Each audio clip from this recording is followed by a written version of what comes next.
घरकुलमध्ये गुटख्याचा साठा ठेवणारा स्टेशन परिसरातील गुटखा माफिया कोण? अन्न व पुरवठा विभाग दुर्लक्ष. घरकुलमध्ये गुटख्याचा साठा ठेवणारा स्टेशन परिसरातील गुटखा माफिया कोण या विषयावर आता संपूर्ण शहरात चर्चा होतीये. मूर्तिजापूर शहरामध्ये मोठ्या प्रमाणात स्टेशन परिसरातील गुटखा माफिया वेगवेगळ्या लोकांशी पार्टनरशिप करून त्यांच्यासोबत विश्वासघात निर्माण करून आपला व्यवसाय जोरानं थाटात लावून बसल्याची चर्चा संपूर्ण शहरात पसरली आहे. मी नाही त्यातली कडी लावा आतली यावरून हा गुटखा माफिया आधी शहर पोलिसांच्या पुढाकाराने तडीपार होणार होता, परंतु तपास अधिकारी यांनी त्यावेळी लक्ष्मीचे दर्शन घेतल्यामुळे हा तडीपाराचा प्रस्ताव रद्द करण्यात आला होता.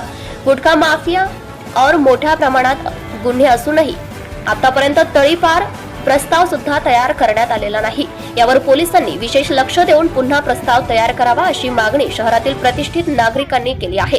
या संदर्भात मोठ्या प्रमाणात शहरातील प्रतिष्ठित नागरिक व सामाजिक कार्यकर्ता, जिल्हाधिकारी, जिल्हा परिषद अध्यक्ष, पालकमंत्री यांची भेट घेणार असल्याची माहिती प्राप्त झाली आहे. तर दुसरीकडे या गुटख्यावरून होणारे कर्करोगाने मोठ्या प्रमाणात शहरात कॅन्सरचे प्रमाण वाढलेले आहे. तर दुसरीकडे हा गुटखा माफिया स्वतःच्या स्वार्थासाठी गुटख्याचा जोरदार व्यवसाय करतोय. हा गुटखा माफिया आता नवीन घरकुलमध्ये प्रवेश करून आपला गुटख्याचा साठा 4 ते 5 पोते लपवून ठेवण्याचा प्रयत्न करत आहे. आपले 4 चाकी कारचा उपयोग करून रात्रीच्या व पहाटे गुटख्याची हेराफेरी केली जाते.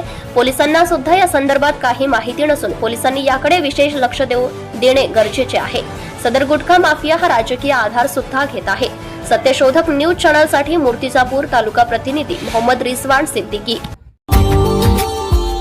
Subscribe now and press the bell icon. Never miss an update.